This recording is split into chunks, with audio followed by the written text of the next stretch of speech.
Actor Dax Shepard revealing a recent relapse after marking 16 years of sobriety. Shepard disclosed his struggle with painkillers and becoming sober again during his podcast. TJ Holmes is here with more on this deeply personal revelation. Good morning, TJ. Hey, good morning to you there, Robin. Dax Shepard had recently what his wife called a sobriety birthday, celebrating 16 years of being sober. He was high, he says, at that birthday celebration. He has been open over the years about sobriety, about addiction, and now he's being open about a relapse that not even those closest to him knew about.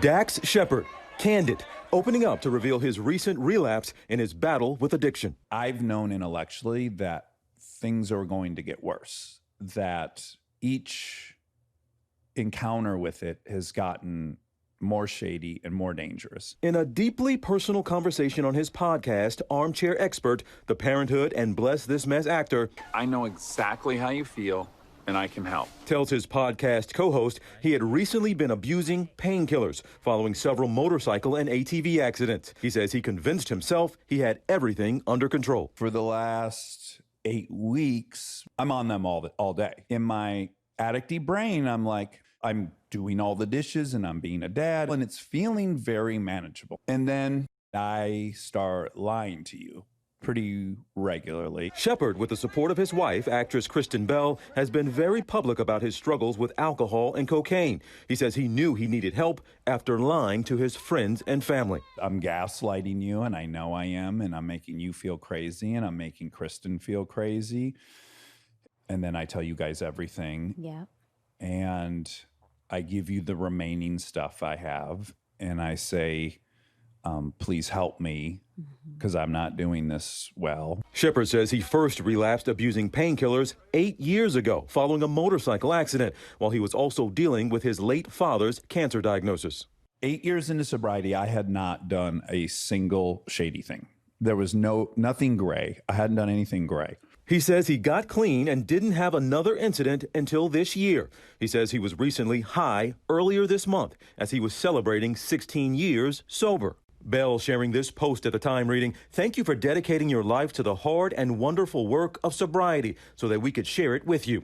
Shepard called his 16-year sobriety celebration the worst hour of his life. I was high at the meeting having people tell me that they admire my sobriety.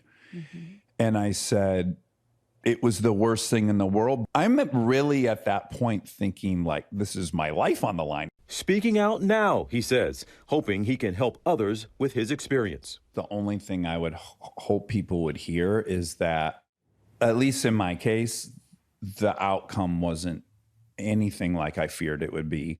And the secrets are so much more painful than whatever the fallout from owning my secrets was.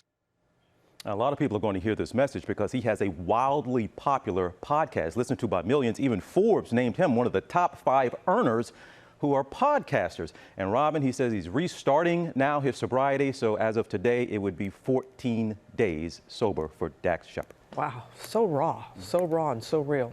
Hey, TJ, thank you.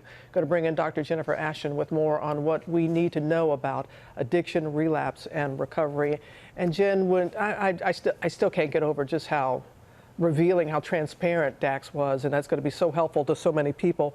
If someone is suffering from addiction like Dax, what do doctors need to take into consideration when they're treating them? Well, Robin, that's a really important question, and I think it really needs to become like asking a patient if they have any allergies to foods or medications. You know, it's important to remember that someone who is living with addiction and is in sobriety, the roots of the addiction are still there. So patients who are sober still have accidents, still have elective surgery, and they do need pain medication. But in a lot of cases, there can be safer options. So absolutely, doctors need to ask about it. So what role also does medication play when dealing with addiction, treating addiction? Well, I think it's important to remember that it's not one size fits all. This requires an aggressive therapeutic and management approach that is lifelong, but there are a lot of options. Number one, medication should be considered a first-line treatment. I spoke to one of the top addiction therapists and physicians in the country, and he said this is grossly underutilized. Medications that are FDA approved for addiction can help to focus the person and prevent cravings that are really biochemical initially in nature, and then it should be combined with behavioral therapy and counseling. And again, this is a lifelong approach, like someone with diabetes or high blood pressure. Lifelong. All right, Jen, thank you. Well, hey there, GMA fans. Robin Roberts here. Thanks for checking out our YouTube channel. Lots of great stuff here. So go on, click the subscribe button right over here to get more of awesome videos and content from GMA every day, anytime. We thank you for watching, and we'll see you in the morning on GMA.